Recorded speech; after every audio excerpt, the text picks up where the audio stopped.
Okay, so I think Donald Trump is going to be a really, really shitty president. Okay, he's going to be a bad president. Donald Trump is going to be a bad president. There, I said it. The electoral college should be killed. The one who actually won the popular vote didn't win the election because we don't have a functioning democracy.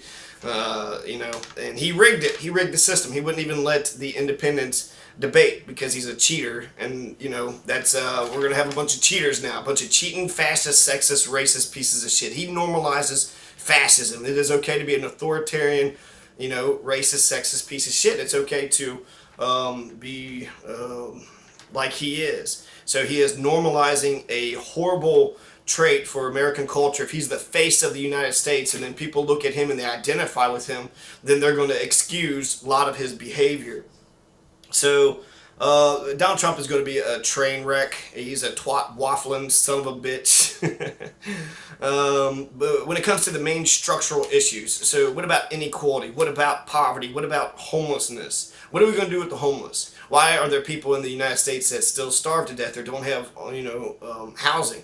And there's, that's a big thing. It's all about the economics. We shouldn't have poor people. Land reform and the universal basic income eliminates poverty. If we actually got somebody that cared about poverty, if we got like an MLK was in favor of the universal basic income. Everybody gets a check like Social Security, so everybody lives. Everybody gets to live. Not wealthy, not great, but your life's existence is guaranteed, which is nice. That would be nice to know that your life's existence is guaranteed. He's going to be real bad when it comes to the freedom of the internet. Net neutrality has been holding up. He's not going to do. He's for the NSA. He's for going after the terrorists. He's going to have this unlimited power. He's going to have the executive order, the power of the pen.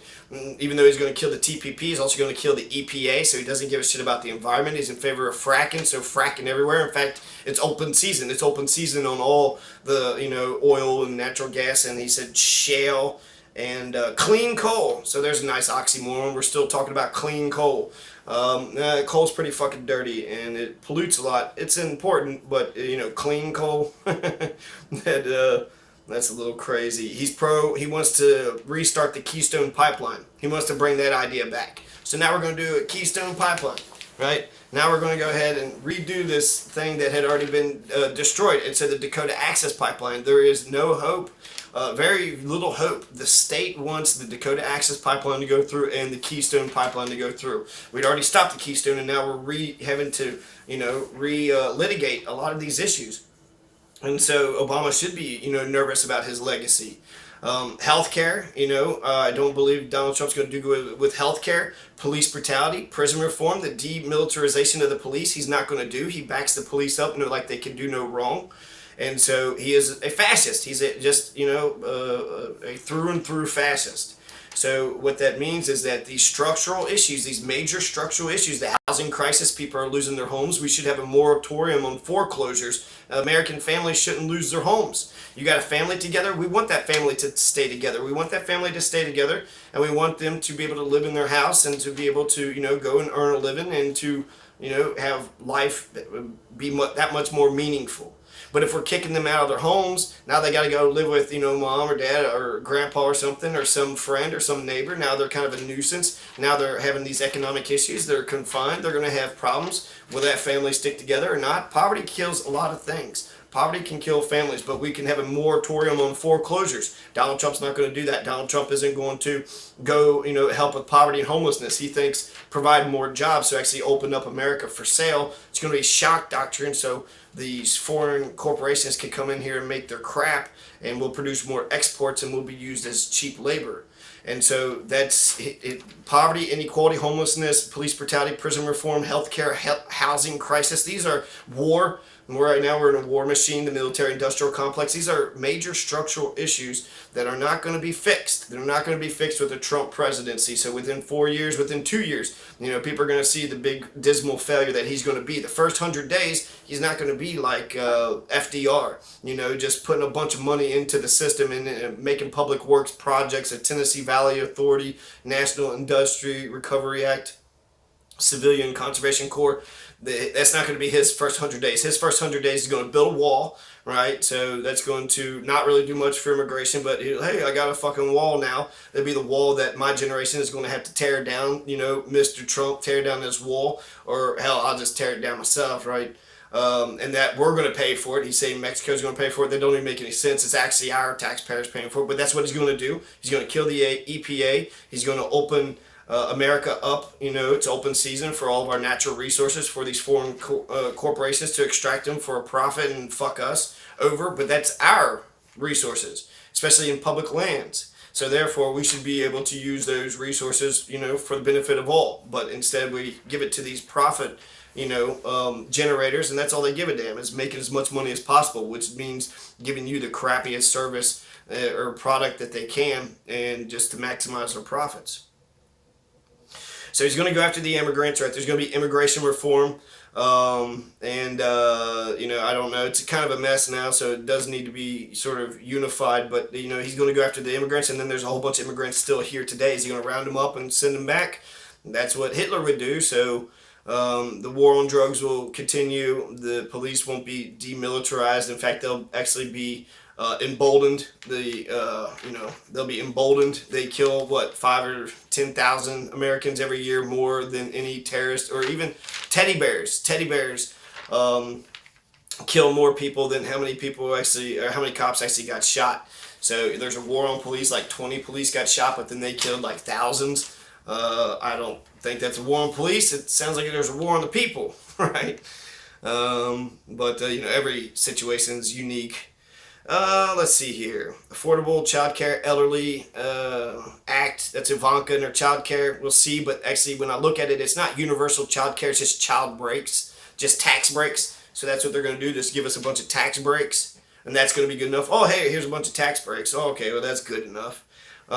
Drain the swamp thing, the term limits on congressmen, I think I've already mentioned that I liked it. He wants to take corporate taxes from 35% down to 15%. So just if you didn't think that corporations had enough power and control in our society, now they're going to have to pay half the taxes. And so that means you're going to have austerity. You're going to have to cut health care and education and, basic services that people need, buses and transportation and food stamps and, whatever it is, welfare, Social Security. Whatever government spends money on. If you're going to be cutting taxes, that means they're only going to get half the amount of taxes corporations get out of their taxes anyways. And so now they're, they pay 0% to begin with, but he's going to, cut it. Maybe they'll pay. Maybe they'll be inspired. Well, it's so low, shit, why not pay? Drones, the drone program. Obama has been a war president his entire presidency. And so what's going to happen with the drones? I'm sure Donald is going to love all the newfound power that he comes across. He's going to love it. He's going to love that we're bombing 9 countries, because it's like, oh, well, we're allowed to bomb 9 countries and no other country's going to do anything about it. So since you've already got that far, why would you go backwards, right? So open season on our natural resources. We're going to be used as cheap labor. I do think he won on a cult of personality. He admits that human activity contributes to climate change, but then he also comes back and he says he wants to cancel the United Nations payments for climate change. So he believes that climate change exists and that we contribute to it, but he's not going to pay anything to the United Nations. And actually, so when the leader of the world isn't combating climate change, how can we expect anybody else to do so? He also said for every 1 regulation that's passed, 2 regulations are going to be repealed. So that would just be like when they pass the seatbelt law, then they say, you know what, fuck it, let's not have car insurance anymore. Let's have no street laws, right? For every 1 law that's passed, let's get rid of 2. It's a philosophy saying that, less regulations are better, but it's a stupid standard. It's like, well, if you pass no texting law, then that means you're now not allowed, or you can not wear seatbelts, right? You just can't text, but you're allowed to speed, and you're allowed to not wear seatbelts, but you just can't text. That's 1 regulation, and you repealed 2. And that's just retarded. That's just so stupid. You regulate for the things that you need to regulate for. There's no, 1 and 2, whatever. It's just arbitrary. So, ISIS, Islamic terrorism, we're going to continue to attack terrorism, which is an idea. We're in the longest war ever. It doesn't seem like we're ever going to stop. In fact, Chomsky describes our society as just one big military-industrial complex.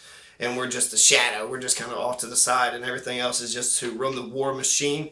The Gilded Age. So I wrote the Gilded Age down here for some reason. Oh, because of his gold-plated shit. It just makes it seem like it's a veneer. So there's gilded. So Trump could be bringing in the Gilded Age, where he's doing really well, right? He's got so much wealth. He's doing so good. Sorry. And and there's all these poor people. But it's like, oh, well, he's doing well. That's possible for me. No, daddy was rich and gave him $1 million loan. Did you get $1 million loan? Maybe if we all get $1 million loans, maybe we all could have the same opportunities that Donald Trump had. So, let's see what else here. Visa is ready. He's got a 5-year ban on executive officials. This is an interesting thing. So he's saying executive officials from the White House or Congress cannot come back and lobby anybody for 5 years. So once you're demoted, once you're not reelected for office, once you have to leave the White House, so Obama can't come back and try to say, hey, Trump wants to do this and that. So in a way, that's attacking the previous administration. Obama didn't even do that, but Donald Trump is. So I don't know if that's really good or bad. Lobbying is, that's kind of a bad word, but lobbying is just trying to convince somebody to your point of view. So could Obama try to convince Trump to his point of view? I don't know. I don't see what a problem is with that. I think it's a good idea in like theory, but it's just, I don't know. Why not just ban lobbyists who aren't, I don't know, whatever. I'm not totally for sure what to think about that. Lifetime ban on lobbying on behalf of foreign governments. That's probably one of the most pressing issues that we have, right? So a lifetime ban. I think that makes me a little nervous. When I hear lifetime ban, then I think of emperor for life. He's going to crown himself emperor for life. Lifetime ban. But why would anybody do that? I guess I think about like Jimmy Carter when he talks about Palestine and Haiti. So it's saying that he can't lobby on behalf of foreign governments. Does that mean Jimmy Carter, ex-presidents, can't say, hey, Haiti had just had a hurricane and they're devastated. Can the American people help out? He can't like appeal to the cameras or talk to the cameras. Seems like a lifetime ban. So that's some more fascist shit. He read Mein Kampf, in college. He's German, and his public speaking style is Hitler-esque. And you just talk to the public, talk to the masses, and then you kind of feel them out and see where they stand on the issues. And you're a populist, right? You just you perform to the crowd. And he says that's the best kind of propaganda, actually, is public speaking. Hitler did.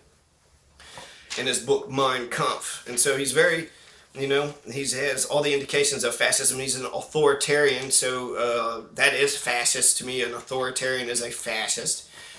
Do this because I said so. Go fuck yourself. How about that? You want to give me an order? Kiss my ass. Kiss my ass. No, there you go. You tell me what to do? I just told you what to do. Oh, you don't like it now. Okay. Say you like your freedom, just not mine.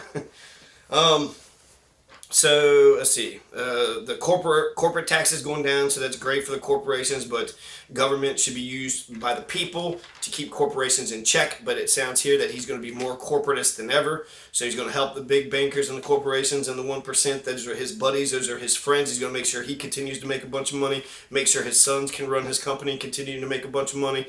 So yeah, he's going to get very wealthy. He's going to be very rich. Oh man, it's a little warm in here.